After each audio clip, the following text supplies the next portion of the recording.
a declaração política e o princípio político mais fundamental para os cristãos é a declaração que diz: Jesus é Senhor.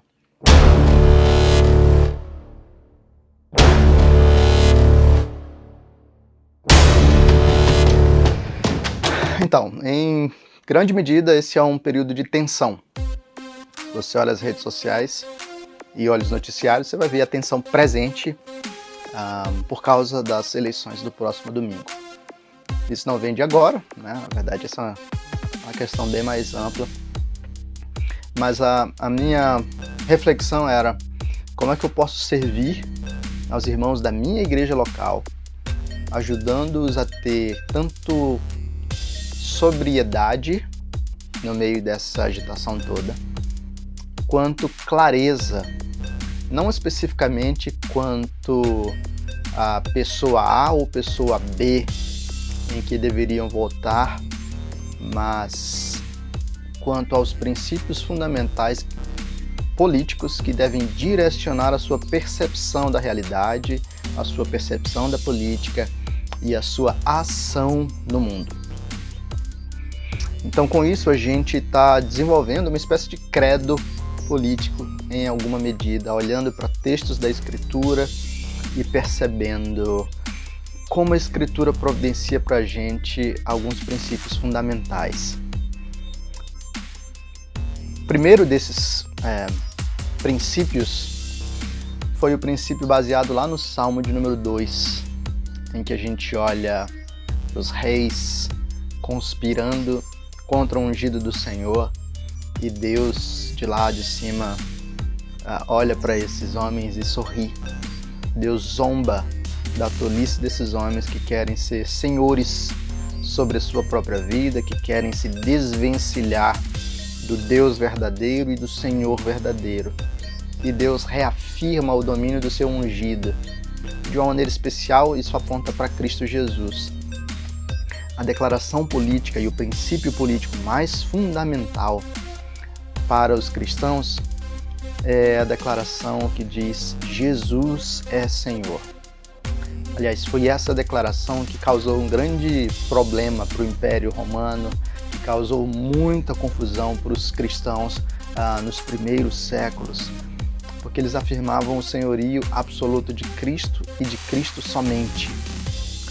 E assim, firmados nessa percepção, eles relativizavam todos os outros senhores, todas as outras autoridades, porque toda autoridade está debaixo da autoridade última de Cristo Jesus. Esse credo político, ou essa afirmação, ela tem diversas implicações. Uma delas é a implicação que nos ajuda a manter paz e sobriedade no coração diante dos nossos temores e ansiedades. Quer dizer, em última análise, independentemente de quem for eleito no próximo domingo ou no segundo turno, nós sabemos que o trono permanece ocupado pela mesma pessoa, pelo mesmo Deus. E esse trono jamais poderá ser abalado. Porque Jesus é Senhor, a igreja não precisa ficar ansiosa ou amedrontada diante de personalidade A ou de personalidade B e dos riscos que cada personalidade dessas pode trazer ao ser eleita. Nós temos um Senhor seguro. Mas uma segunda aplicação é que não apenas o nosso coração fica mais tranquilizado diante disso, como nós também somos reafirmados em nossa lealdade última e ganhamos coragem para confrontar os poderes quando for necessário. Só Jesus é o Senhor absoluto e soberano. Por isso, é a Ele que nós servimos em última análise. Independentemente de quem estiver na cadeira presidencial ou nas demais cadeiras e posições de autoridade, é ao Senhor que nós servimos em última análise, e é a partir do serviço ao Senhor que nós nos relacionamos com as demais autoridades.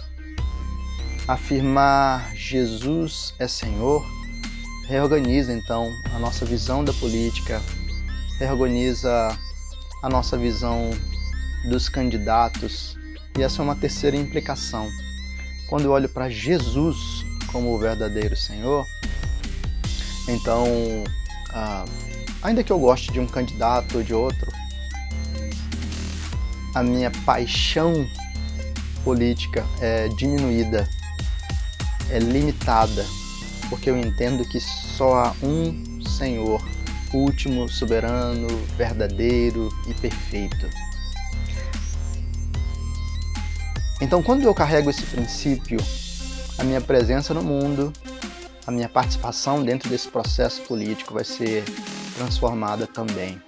E assim nós caminhamos numa direção que vai para além apenas dessa disputa eleitoral desses dias, mas que vai se encaminhar por toda a nossa presença no mundo, lidando com diversos poderes, lidando com diversas autoridades, lidando com tensões e manifestações políticas ao longo de toda a nossa caminhada rumo à cidade celestial.